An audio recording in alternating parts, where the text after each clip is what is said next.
Salam pemirsa TVRI Kalimantan Barat dimanapun Anda berada. Senang sekali saya Gi Abdi hadir dalam program Orasi, Obrolan Demokrasi. Saya kembali informasikan bahwa dalam program ini kami akan bicara banyak tentang isu pemilu dan juga demokrasi. Menariknya dalam program ini kami menghadiri beragam kabupaten kota yang ada di Kalimantan Barat dengan beragam stakeholder juga. Untuk kali ini kita sedang berada di wilayah yang terkenal dengan kain songketnya ya Pak ya, Kabupaten Sambas. Iya, benar. Dan istimewanya juga saya sekarang hadir bersama seorang anggota DPRD Sambas, yaitu Bapak Ramzi. Siap. Itu Pak, ini harus Benar. dibaca Ya. lengkap, titelnya apa tuh Pak? Dr. Andes Haji Ramzi. Oh oke, jadi tadi nggak masalah ya saya sebut Ramzi aja ya. Nggak salah. Oke Pak, terima kasih sebelumnya. Di antara banyak sekali agenda, ini menyempatkan diri untuk Ya, hadir di sini sama-sama. Pak. Jadi udah berapa tahun jadi politisi Pak? Saya Hmm. totalnya dari 2009 saya. 2009 Sampai sekarang. cukup lama ya. Lumayan Gimana juga. tuh nahan godaannya tuh gimana tuh Pak? Waduh. Tergantung godaan apa dulu gitu. Oh iya, ya biasanya sih ya kalau ngomongin ya udahlah ya kita jangan bahas itu ya. Siap. Agak seram juga, agak obrolan jurang gitu. Pak, hari ini kita membahas tentang karena Bapak adalah seorang anggota DPRD, itu penting sekali rasanya kita untuk menggali aspirasi apa saja yang disampaikan oleh rakyat. Itu kan berarti erat kaitannya ya, DPR sebagai representasi dari masyarakat gitu untuk kemudian rakyat menyampaikan aspirasinya. Sekarang yang kita main di aman-amannya dulu, Pak. Berarti nanti akan ada jemputan tidak aman ya. Oke, kita di hal teknis dulu terlebih dahulu. Kita pengen tahu dulu, saya sebagai orang awam ingin mengetahui lebih persis apa itu peran DPRD dalam koneksinya terhadap pelaksanaan pemilu. Oh ya, Hmm, tentunya DPRD itu punya peranan penting ya. karena hasil dari pemilu itu adalah melahirkan seorang anggota DPRD. Hmm, Nah, itu adalah bagian dari proses pemilu itu. ya. Sehingga andilnya cukup besar di situ. Mm-mm. Bagaimana kita buat pemilu ke depan menjadi pemilu yang sangat menarik, yang menyenangkan, membahagiakan, tidak Oke. menimbulkan rasa takut, apalagi rasa khawatir yang luar biasa. Ini adalah pesta demokrasi 5 tahun sekali. Ingat itu ya, harus kita bawa dengan suasana yang menyenangkan. Iya. Menyenangkan. Semua itu tergantung kepada bagaimana sistem permainan kita. Oke. Nah, berarti Bapak ingin membawa nuansa bahwa Bapak adalah seorang anggota DPRD yang permisif dengan beragam sekali aspirasi. Nah, sekarang hal teknis lain yang ingin saya tanyakan, jika aspirasi itu sampai, tadi Bapak mengatakan bahwa wah akan dibikin santai saja, akan dibikin pesta dan sebagainya gitu. Nah, sekarang dalam tupoksi Bapak sebagai DPRD, ketika ada aspirasi yang sampai itu akan dikelola seperti apa? Ya tentunya kita bawa kepada sebuah mekanisme agar pelaksanaan pemilu itu berjalan sesuai dengan dengan peraturan yang ada, gitu Oke. kan, tidak menyalahi peraturan yang ada. Artinya begitu kita masuk di dunia dana politik, kita sudah siap semuanya dengan segala aturan yang harus kita penuhi, sehingga dalam pelaksanaan pemilu itu kita bisa melahirkan pemilu yang jujur, adil, dan melahirkan anggota DPRD yang memang betul-betul bisa untuk dipertanggungjawabkan oleh sepemilih, gitu. Oke Pak, sekarang, nah saya sudah mulai masuk yang serem-serem dikit. Tapi jangan serem banyak ya. Berarti sekarang itu kalau misalnya memang tadi sudah dikatakan akan dikelola dengan mekanisme yang ada, ini masyarakat Sambas ini biasanya yang nyampe di Bapak itu masalah apa yang menjadi aspirasi dari mereka? Yang ada nih sekarang nih, ini dulu yang top of mind, yang langsung terlintas di pikiran Bapak. Iya. Tentunya dalam hal ini kaitan dengan penyelenggaraan pemilu, masyarakat tuh harus lebih banyak tahu gitu. Oke. Sementara jujur kita katakan, mungkin karena kurangnya kita sosialisasi kita, sehingga banyak masyarakat yang tidak mengetahui kapan itu pemilu. Pemilu itu untuk Bahkan siapa? jadwal ya. Bahkan kalau bicara jadwal itu lebih parah lagi. Iya. Yang saya lucunya itu masih ada yang bertanya, kita pemilu kapan ya, tahun berapa ya? Pemilu ini benarkah pemilu serentak se-Indonesia? Serentak dalam arti bagaimana? Dia pikir ini dalam pemilu itu gubernur, bupati juga sama. Iya. Tidak, saya bilang. Di sini hanya pemilu legislatif dari kabupaten sampai DPR RI. Kemudian situ juga ada DPD, kemudian presiden. Oh gitu ya. Berarti loh samalah dengan yang kemarin dia bilang. Ya penyelenggaranya itu banyak yang gimana gitu kan, akibat pemilihan serentak. Ya, tetapi pemerintah kan tidak diam. Bagaimana menyiasati hal itu sebagai tidak terulang sehingga TPS diperbanyak dan satu TPS itu sudah dihitung tidak melebihi seperti yang kemarin. Sehingga prosesnya cukup lama gitu. Saya pikir itu.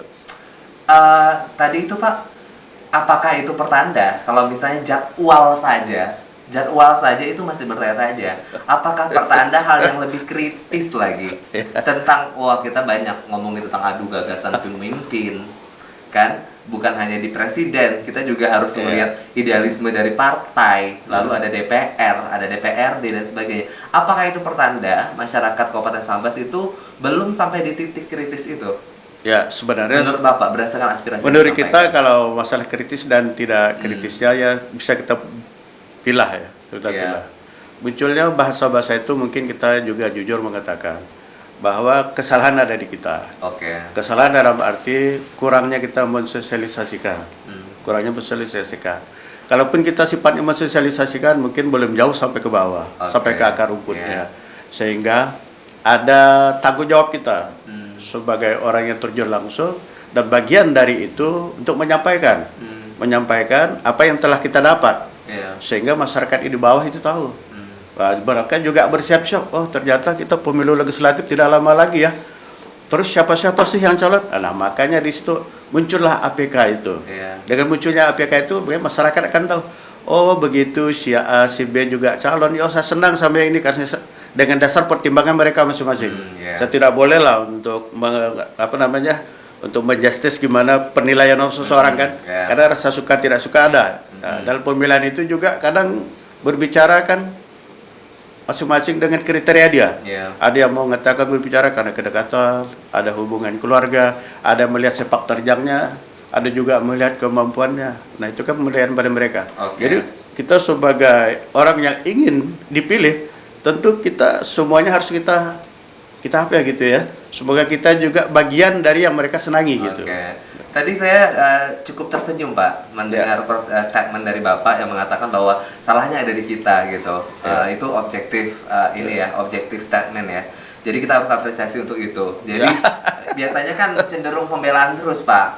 Iya kan? Berarti kita karena di sini kita harus berbicara jujur ya. Betul. Untuk membawa ke arah bagaimana pemilih itu berjalan dengan benar gitu ya. Dan juga tentunya kita tidak juga boleh menyaksikan kalau masyarakat juga harus mengejar informasi itu untuk ngasih kepemimpinan berkualitas itu sendiri. Oke Pak, tadi ada lagi Pak mungkin kita bicara aspirasi itu kan banyak. Itu satu diantaranya Bapak menyebutkan bahwa beberapa diantara sudah disebutkan masalah penjadwalan, masalah pengenalan pengenalan DPRD dan juga DPR yang ingin dipilih nanti dan sebagainya itu juga menjadi hal yang Bapak soroti. Ada lagi kira-kira aspirasi yang sejauh ini ditampung dan membekas di pikiran Bapak sebagai anggota DPRD? Gini, yang banyak goncang-gancing sekarang kita harus membawa pemilih kita menuju ke arah pemilih yang cerdas. Jadi kita sudah meninggalkan hal-hal yang kemarin sehingga itu tidak lagi menjadi tolak ukur pemilih terhadap kita. Saya khawatir kalau kita tidak berbuat, kita tidak mencoba dari sekarang, pemilih kita itu akan menjadi pemilih yang tradisional. Maksud saya begini, kita membawa pemilih kita itu bagaimana menjadi pemilih yang cerdas. Mereka menentukan pilihan bukan karena berian. Nah itu yang kita masukkan. Ada tuh Pak di Sambas? Iya ada, jujur kita katakan. Bukan saja di Sambas, saya pikir di mana-mana ya. Oh iya, jadi hal-hal seperti itu masih terjadi ya? Siap, jujur kita katakan masih. Betul. Nah, tapi kita tidak menyerah dengan hal itu. Bagaimana kita selalu untuk berupaya agar hal-hal itu sedikit-sedikit ditinggalkan. Jadilah pemilih yang cerdas, pemilih yang sudah berpikir ke depan.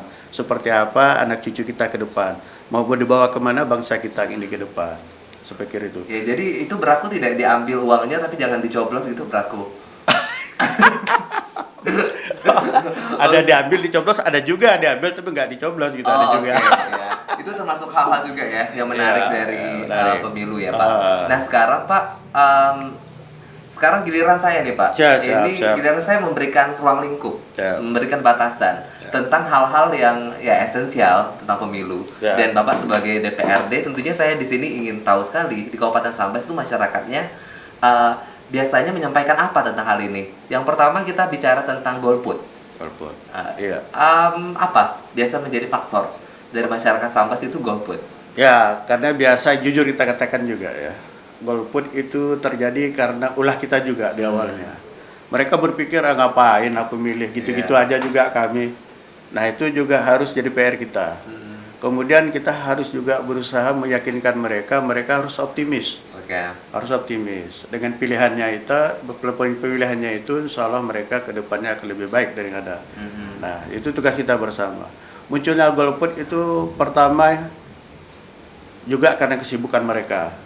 Jujur kita katakan angka golput itu bukan berarti adanya masyarakat di tempat tapi dia tidak mau ke TPS.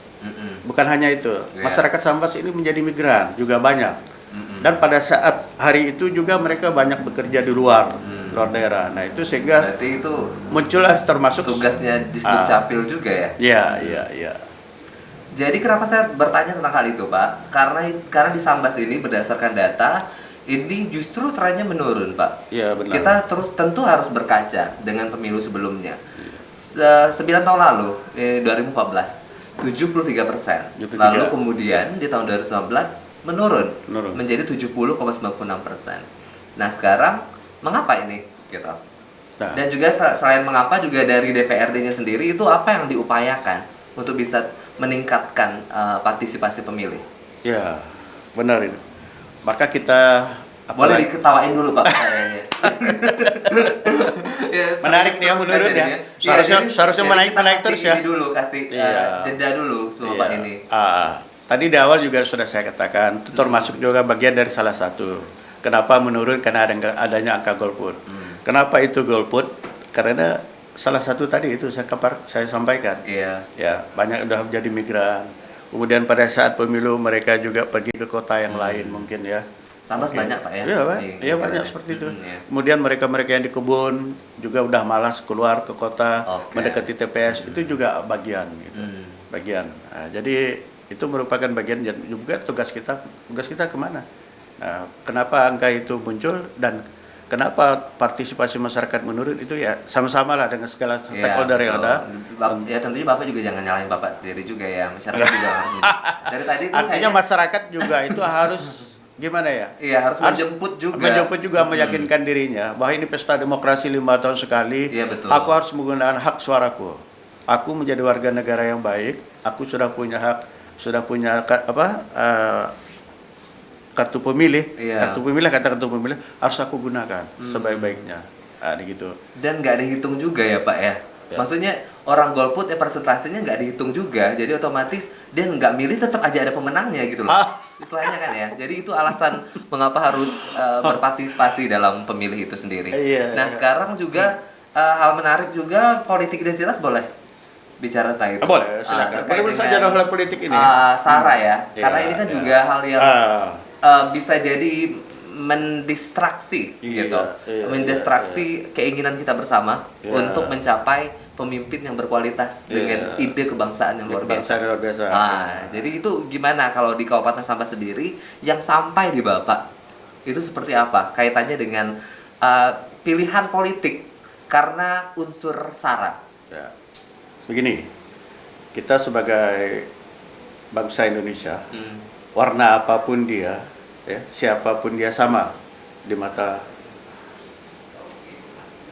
hukum lah, sama posisi kita. Nah, jadi kalau di Sambas ini nuansa politik identitas itu sangat kecil gitu, sangat kecil. Karena kita juga sudah mengetahui bahwa Sambas ini adalah suku Melayu lebih dominan. Dominannya Melayu. Melayu dengan persentase mayoritas Muslim. Sehingga hal itu sangat kecil muncul politik identitas dan alhamdulillah sampai hari ini juga yang kita saksikan sekarang yang ada ya. Kita selalu kompak siapapun dia gitu. Dan kita tidak membatasi kamu warna ini harus memilih itu, kamu warna itu harus memilih ini. Tidak, semua tergantung penilaian dia masing-masing. Tidak ada gitu. Insya Allah kalau di Sambas dalam hal itu kita aman. Ya. aman insyaallah. Oke, Pak, sekarang ini kita masih ada waktu. Kita Siap. bicara tentang kita ini rilekskan lagi. Ya. Tadi itu kayaknya berat. Jadi semuanya. boleh minum ya? Ah? Boleh minum? Boleh, Pak. Boleh boleh. banget sekali. Maaf ya, Pak ya. Siap, Maksudnya siap. ini di bawah 10.000. Jadi itu ini apa namanya? Kita akan lanjutkan pembicaraan kita untuk hal yang agak lebih rileks, Pak. Ya, dibanding ya. sebelumnya. Siap. Sebelumnya itu kita bahas tentang hal yang mungkin Ya. berpotensi kondisi saya juga tidak aman jadinya. Sekarang kita ke sinergitas aja. Ya, Kita balik ya, ke ya. hal teknis. Nah, sekarang sinergitas dengan stakeholder lain. DPRD dengan kita KPU dulu deh yang punya banyak tupoksi dalam hal ini. Ya, begini, antara KPU, DPRD dan Bawaslu itu sinergitas harus nyambung gitu, harus selalu duduk satu meja dalam hal ini. KPU ibaratnya kita melakukan sebuah pertandingan ya. KPU mengadakan juara KPU Cup, pemainnya Iya. adalah kita ini, pemainnya kita ini Oke. anggota DPRD. Kemudian nanti wasit itu ada Bawaslu. Sinergitas itu harus selalu dijaga. Oh, analoginya begitu ya? Analoginya seperti itu gitu. Kalau itu kita jaga, insya Allah akan melahirkan pemilu yang jurdil, ya, dan melahirkan dewan-dewan yang berkualitas. Oke. Nah itu kita jaga. Maka jangan sampai terjadi perbedaan persepsi antara kemauan, antara keinginan dan hasrat yang kami dapatkan ini. Oke. Sehingga banyak contoh, umpamanya. Saya contohkan lah kemarin. Saya contoh untuk di Dapil Sambas ini. Dulunya kita ini 5 kecamatan, Pas. Dulu 5 kecamatan. Oke. Sekarang sisa 3. Sisa 3. Nah, bagaimana kita dengan 3 ini tetap kita buat smooth gitu. Sehingga pemilu seperti yang kemarin. Jadi tidak ada lagi ruang, tidak ada lagi tempat untuk kita membuat sebuah alasan gara-gara ini di dapil dimekarkan ini Iya. kecamatan memperkecil. Oh, iya. Nah, kalau jujur dikatakan dulu dapil 1 ini 10 dewannya, tapi sekarang sisa 7. Oke. Tapi itu jangan kita jadikan alasan karena sebuah proses yang sudah dipertimbangkan sebelumnya. Mungkin mereka punya pertimbangan seperti apa, Ya. sehingga mungkin salah satu untuk melahirkan kedekatan ya, kedekatan keterwakilan si terpilih dengan desanya, dengan masyarakatnya. Mungkin salah satu pertimbangan Jadi itu. Gitu. makin kecil daerah akomodasinya itu Iya. lebih sedikit, jadi banyak masyarakat yang lebih tercover gitu bisa. Bisa jadi ya. Bisa jadi. Bisa Itu juga positifnya iya. ya. Positifnya di situ gitu. Dan mereka punya keyakinan. Loh, makin kecilnya aku yakin nih di kampungku ini pasti akan melahirkan dewan. Iya. Kalau dewan lahir di kampungku, otomatis kampungku ini akan maju. Mungkin mereka berpikir seperti Berarti itu. itu mungkin aspirasi dari lebih ke legislatornya ya, calon legislasinya ya. Lebih calon DPRD-nya ya. Ini aspirasi ini nyampai. Sebenarnya pemecahan itu kemarin munculnya dari peraturan KPU juga, dari KPU oke, juga. ya. Gitu. Tapi dia sudah disosialisasikan Tapi ke kemudian bawah. ada kontroversi. Iya, tetap ada kontroversi Biasa ya, di semua sehingga kebijakan begitu ya. semua gitu kan. Yang namanya barang baru gitu kan pasti betul. ada gitu. Akhirnya kan keputusan itu mau tidak mau harus kita hargai, gitu. Hargai, dan kita sebagai pemain nih dalam lapangan sepak bola, lapangan becek seperti apapun, lawan sekuat apapun, kita harus yakin kita bisa melawan semua Oke. itu dan kita bisa memenangkan pertarungan itu gitu. Oke. Yang penting tadi itu pengawasnya juga. Pengawasnya juga harus Bawaslu ya? Iya, Namanya Bawaslu Bawaslu itu ya? gitu. Wasitnya kita katakan di situ kan. Jadi sejauh ini lebih konkret lagi itu yang dilakukan itu secara teknikal, secara teknis itu yang dilakukan untuk bisa menjaga tadi itu seluruh elemen dalam pertandingan sepak Iya, bola iya. tadi itu bisa berjalan beriringan. Itu konkretnya biasa seperti apa untuk Ya. kemarin Sambas? Iya, karena kan begini. Di KPU kan juga dia punya program ya, program kerjanya. Di Bawaslu gitu juga dia.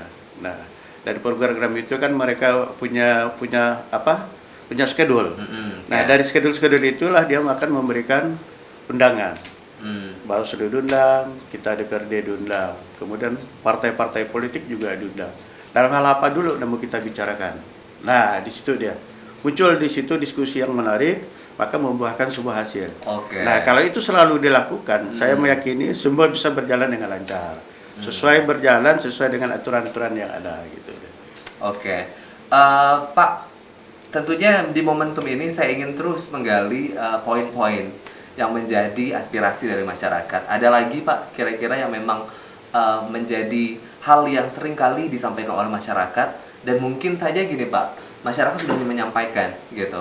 tetapi kadang-kadang itu outputnya itu belum, solusinya itu Belum. belum sampai ke mereka gitu. Itu bagaimana tuh akhirnya hulu ke hilirnya itu bisa terkonek gitu antara aspirasi yang disampaikan hingga akhirnya masyarakat mendapatkan solusi berupa manifestasi atau perwujudan gitu. Oh ya. Jadi kalau itu yang dipertanyakan memang seperti itu merupakan sebuah harapan dari masyarakat. Kita harus menjawab. Bagaimana kita menjawabnya? Dari aspirasi yang diinginkan oleh masyarakat, kita harus berlaku jujur dulu. Kita harus berlaku jujur. Jadi kita jangan terlalu muluk-muluk, terlalu banyak janji-janji, ya. Oke.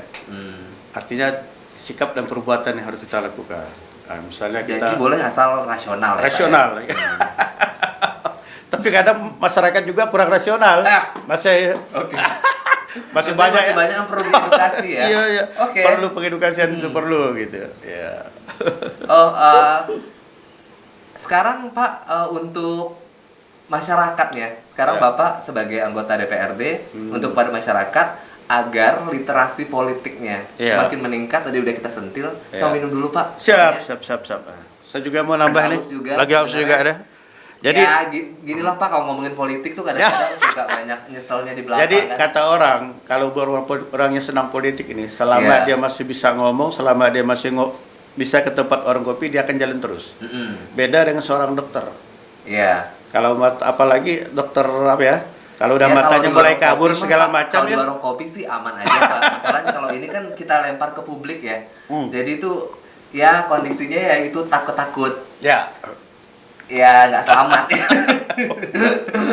Oke, Pak tadi lanjutkan pertanyaan terakhir. Itu adalah kepada masyarakat agar literasi politik itu semakin meningkat, sehingga sehingga pemilu ini dapat berjalan dengan sebagaimana mestinya. Ya, jadi artinya masyarakat dengan tahun politik itu harus disambut dengan rasa kebanggaan, merasa dengan senang. Ini pesta 5 tahun sekali. Jangan kita masyarakat itu berpikir anti dengan dunia politik, jangan acuh dengan dunia politik, karena satu suara itu sangat menentukan. Karena di pemilu itu memang pelakunya adalah kita masyarakat. Tanpa masyarakat pemilu itu tidak jalan gitu. Jadi kita berharap pada masyarakat ya kaitannya dengan pemilu, ikut loh, kamu harus menjadi bagian dari itu, sehingga nanti mau dibawa kemana kamu juga ada di situ. Semakin banyak yang memilih berarti kan semakin banyak partisipasi, makin banyak ini partisipasi, andil masyarakat dalam menentukan. Kita jadi kayak main kuis ya Pak ya? Iya, mau dibawa arah kemana itu kan merupakan bagian dari dia. Sehingga waktu begitu hasilnya sudah kita tahu, masyarakat itu tidak bisa menyalahin siapa-siapa. Karena masyarakat itu juga sudah memberikan andil dalam pemilu ini dibawa kemana gitu. Itulah Pak, itu hakikat dari demokrasi. Maka hadirlah acara orasi obrolan demokrasi. Mantap ya Pak ya. Itu closing statementnya. Pak, terima kasih banyak Pak Ramzi. Ada lagi yang mau disampaikan kepada saya mungkin? Pertama saya berterima kasih sekali ya. Terima kasih karena broadcast ini. Jujur umur saya sudah 56 tahun ini. 56 Pak ya? Kelihatan 55 loh. Baru ini jujur saya katakan. Saya katakan, jadi bagaimanapun saya menghargai gitu. Menghargai setiap undangan. Saya berusaha untuk hadir. Walaupun tanpa ada kesiapan, tapi kita harus selalu siap. Kemudian kepada masyarakat Kabupaten Sambas, saya harapkan yang sudah punya kartu pilih, yang sudah memilih itu, datanglah ke TPS. Ya, jangan malas-malas. Ini pesta 5 tahun sekali. Gitu, gunakan hak pilih saudara gitu. Gitu. Semangat. Terima kasih Pak Ramzi sebagai anggota DPRD Kabupaten Sambas. Semoga kita berharap seluruh sinergitas tadi yang Bapak sebutkan itu, KPU, Bawaslu dan sebagainya itu bisa memainkan perannya dengan baik, termasuk masyarakat juga. Benar. Itu dapat meningkatkan partisipasi dan seterusnya sehingga visi kita untuk menghasilkan pemilu yang berkualitas itu bisa terwujud. Amin. Demikianlah perjumpaan kita dalam program Obrolan Demokrasi hari ini. Saya Gabdi dan juga Pak Ramzi tentunya pamit undur diri dari hadapan saudara sekalian. Terima kasih dan sampai jumpa.